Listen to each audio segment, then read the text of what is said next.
All right, this is the second video. If you missed the first video about nerve conduction studies, then you should go watch that. And now we're going to talk about electromyography. These two tests are typically done together in what most people refer to as an EMG test. So when you order an EMG test, first you do the nerve conduction study, and then you actually do the actual needle EMG. Now we're going to talk about that second part, which is the actual electromyography. Again, EMG is our best tool for localizing the peripheral nervous system, and EMG consists of nerve conduction studies and the actual needle EMG, and we're going to highlight and talk about the second actual needle EMG.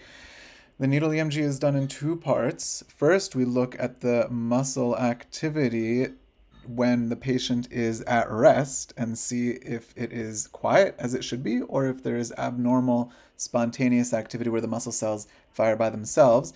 And then we ask the patient to activate their muscle with the needle inside of that muscle, and we look at the morphology of the motor unit potentials and see how they appear on the screen, and if they look normal or abnormal. We're going to talk about what that means. This is a picture of someone undergoing an EMG. You see that there's a ground electrode here, and then there's a needle, and this needle is itself a recording electrode.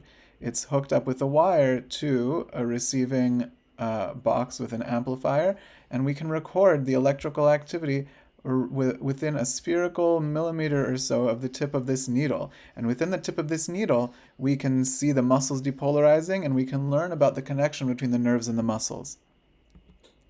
This here is a motor neuron. This is the neuron, the axon, the axonal branches, and then the neuromuscular junction that connects the motor neurons to the muscle cells that it controls. These red circles, ovals here, are the muscle fibers or the muscle cells, and this entire unit together, a single motor neuron with its axonal branches and the muscle fibers that it controls together, encompass a motor unit. A normal motor unit usually contains, let's say, in the smallest, most finely controlled muscles, motor unit can include around 20 muscle cells or muscle fibers per motor unit, like in the extraocular muscles. And then in larger muscles, you can have hundreds of muscle cells controlled by a single motor neuron. This here is another motor neuron, and we'll find out momentarily how motor neurons work together in order to allow us to grade the strength of our activation. We can activate a muscle very lightly in order to hold an egg, or you can crush it in your hand, and that ability to grade the strength of a muscle contraction is determined by how many motor units we activate. So let's say we're trying to initiate a movement, and we first start out with a light action. Then normally we're only going to activate motor unit number 1. Right? And so motor unit number 1 is going to start to fire, and it's going to cause the contraction of the muscle cells or muscle fibers that it controls. It's going to start firing about 5 times a second, and that's what the normal speed of initial motor unit firing is. And it's going to send a signal down, an action potential down 5 times a second. When you experience a sustained muscle contraction, it's actually not a sustained contraction. The actin and myosin fibers inside of a muscle cell are not just stuck in place. They're constantly contracting and releasing, but if it happens quickly enough, 5 times a second or more, then you experience it as a sustained muscle contraction.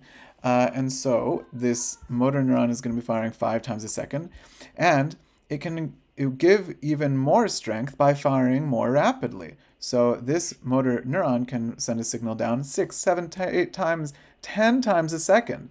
And it can go even faster than that. But once this motor neuron starts to fire that fast, the brain receives the signal that, hey, we want to activate this muscle even stronger. And so what can we do? Instead of just telling motor unit number 1 to fire faster and faster and faster by itself, we can begin to recruit a second motor unit. And now motor unit number 2 is going to come in, and it's going to come in at that original pace about 5 times per second. Now we're going to want to activate even faster and stronger, and so they're each going to speed up. Motor unit number 1 is now going to speed up to about 15 times per second, and motor unit number 2 is going to speed up to 10. And now, of course, what's going to happen? Motor unit number 3, which is not on the screen, but you can imagine the screen is going to fill up with motor units all working together. And this pattern that we see, right? And now they all work faster and faster together in unison until we have full activation of the muscle. This is the normal recruitment pattern that we like to see, okay? And this is what the screen will look like when we have a normal recruitment pattern. We've put ones next to all of the motor units as they fire multiple times a second that are really the same axon firing over and over. And you can see how the morphology of that motor unit is the same. The electrical potential looks identical with each of these. And then motor unit number 2 comes into the action to help out. And you can see that this one is repeating over and over. And this is what a normal recruitment pattern is going to look like. Now, what happens if we injure motor unit number 1? What's going to happen initially is our brain is going to send a signal down, and which one is going to be the one that's going to be able to send the signal? This motor unit over here, right? But this motor unit, if the brain were to try to tell this motor unit to work, the signal will be received here in this cell body, but it won't be able to go down the axon and won't be able to make these muscle cells contract. And so we're on the screen, only one of these motor units is going to appear. The second one will never be able to appear on the screen, right? This one is going to be doing all the work by itself. We won't be able to recruit the friends that were originally helping us. And so immediately upon an injury, the first sign of what we call neuropathic changes is a reduction in recruitment. We can't recruit the axons that are now damaged. Eventually, after about 4 to 6 weeks, Wallerian degeneration will occur. That cell body won't be able to communicate with the axon, and the axon will die back until the muscle cells, the muscle fibers that once innervated, are now orphaned and alone, and no one is controlling those muscle cells. So, what is going to happen to muscle cells that are no longer connected to their pacemaker? We know very well from cardiac physiology that when you have muscle cells that are no longer connected to a pacemaker, as in atrial fibrillation, we begin to have fibrillation. Fibrillation means the spontaneous firing of individual muscle cells at their own pace, not being told when to fire. And that's exactly what we see. Remember in the beginning we talked about how we look at the muscle cells through 2 different lenses, one when they're relaxed and one when they're activated. Now we're going to stick the needle and look at them while they are relaxed, and we're going to see that we have spontaneous activity. Each of these muscle cells is going to start to fire with these small individual potentials that really represents the voltage potential of a single muscle cell's motor end plates.